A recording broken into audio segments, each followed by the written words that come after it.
while I was running my blog, podcasting became really popular, and I always sort of fancied myself as a sort of closet radio jockey for some strange reason, so I wanted to get my voice on the internet as well. And I got my MP3 player out. I don't have it here, but I just recorded my voice talking and made some of the most boring podcasts you could imagine. But then I figured out, if you interview people, it's a lot better. And I went out there and interviewed a bunch of experts. And you know, the good thing about interviewing experts is if they're just getting started, then they'll link to you when you put the podcast up there. And that, I got links from some very well-known bloggers as a result of interviewing them. So that technique still works really well today. It's kind of why we're here now, even at Hive. You just want to learn from people who know things. So I would focus on podcasting, writing articles for other people's blogs. It's called guest blogging, as well as comments and forums. But most importantly, make sure you're producing your own content. That has to happen, especially during the first 2 or 3, first year, to be honest. Yeah. Okay. Richard. Hi, Yaro. I'm doing my best to get the 2-hour workday that you mentioned before.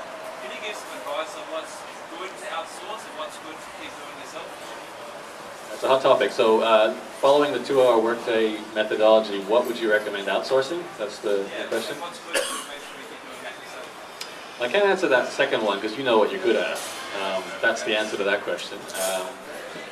I outsourced, the very first thing I ever outsourced was email to my assistant Angela, who's a work-at-home mom. And she was having her first baby. She had it. A week later, she started working for me.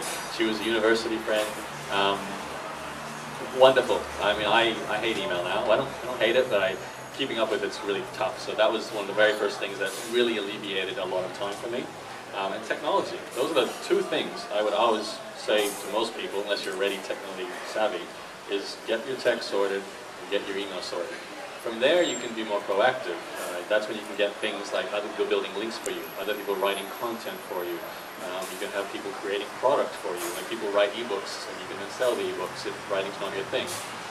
You can have people create the video content for you. Right now, all I actually outsource is my email and my technology. I'm in the process of hiring some more people, but it's really so I get more capacity in technology, so I can build software, so I can build more websites, and develop more tools. But that's technical. That's, for me, the technology is the greatest challenge, so get that sorted, basically. Cool. No problem. David, yep. Yes, hi. Just a question specifically on attracting advertisers to your website. When you first started this all off, did you actually actively pursue potential advertisers, or did you just put something up on your blog to say you can advertise here and they came to you?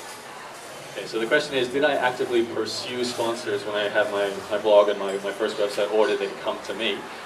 With the blog, what I did was I created an advertise page on it, which basically lists my prices, the kind of traffic I'm getting, the different ad units I make available, and that right now is all I actually use they come to me, long story short, now. That's because I have traffic. With the Magic site, way back many years ago, I thought logically, all right, I've got a website full of Magic geeks. Who's currently selling some Magic geeks? So I went to the card shops, some online card shops, and they basically, most of them said no. A handful of them said yes, I'll give you $50 a month or $100 a month for a banner, and away you went. So if you're just getting started, you have to be proactive. That's a simple story. I'd like to know, with your 4-hour work week, what are you doing in your spare time? What are you working on? What are you learning? What's the next step? Business-wise, you mean? Or? In general. Okay, the question is, with the 4-hour work week, what am I doing with my life?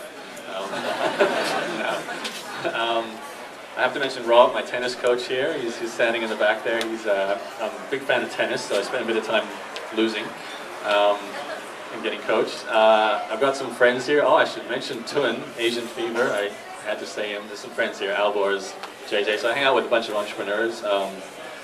Normal life stuff, guys. Go to movies, eat dinner, going out. I like to skate, skateboard, rollerblade. I guess business-wise, have you working on new projects? In terms of projects, yeah, you've kind of got me at a transition point. I'm starting a few different projects. Wongi, my friend here, we're starting an iPhone and iPad application development service. That's why we're looking for developers right now. So we think apps in general is a really, I guess, new market that's ripe. We want to get good at that, so we're looking. No one steal that idea. I know you guys won't. You're not entrepreneurs, so yeah, we're going after that market. I've got a plugin I'd like to get developed. But basically, I'm still blogging. That's the short answer. That keeps the machine running, but that's why I'm looking for more outsources. I like partnering with people because it motivates me to get more work done. So if you're kind of lazy and you want like to feel a sense of responsibility, marry someone or find a business partner. That's really, or do both, I guess, at the same time. But that seems to work well. Guys, one last question. Yeah, just looking on advertising rates, is there some formula where, like, if you have certain traffic levels, you can charge X amount of dollars? Okay, the question is, if given a certain number of traffic, or is there a formula where traffic equals how much you can charge for advertising? There isn't, because certain leads are worth a lot more. So if you're running a website on real estate, that's going to have a lead that's worth $10,000, $15,000 if they get a loan or they buy a property. So you only need maybe 100 visitors a day of high quality real estate leads, and you could be making a lot of money from that. Generally speaking, though, most niches you're not going to get that kind of money, and it's kind of like the rule I talked about with Gina's question before. If you've got 500 visitors a day, you can sort of charge about $50 to $100 a month for a banner. It sort of works like that. Some niches will be less. It's supply and demand. You put it out there, you see what people are willing to spend. And in fact, right now I actually adjust my advertising rates. If I'm not getting many sponsors, I'll lower the price, and I'll find they'll pick up, and then I'll fill up. And when I fill up, I raise the price. So you can experiment with it and figure it out. But what I recommend you do right now is go check out my advertise page and model that and come up with a pricing structure based on how much traffic you have at the moment. Okay? Guys, please put your hands together for Yaro Starak.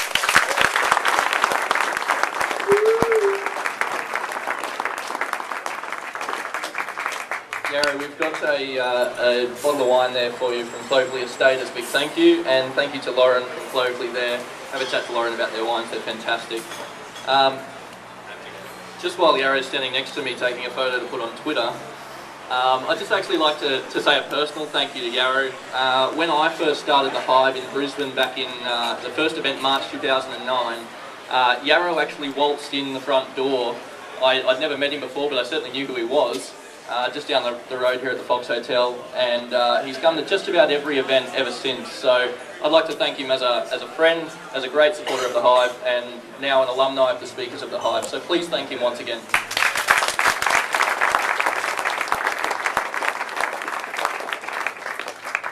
Again, for those of you who are new, we do podcast our events and we do videotape them where possible, so you'll find some videos and podcasts on the website of previous speakers that you might have missed. You can also go on, in the next couple of days, there'll be a recording of Yaro's as well, so if you want to go back over any content or you didn't scribble it down fast enough, you can go back over that. Again, it's all free, that's what the Hive's about. If you enjoyed it, please support our sponsors, Greystone Bar, buy a couple of drinks, get some nibbles over the bar, Clovelly Estate Wines, and our national sponsors are RMIT and Deloitte Digital. Otherwise, thank you very much again, and we'll see you next month. Last Tuesday of the month. Thank you.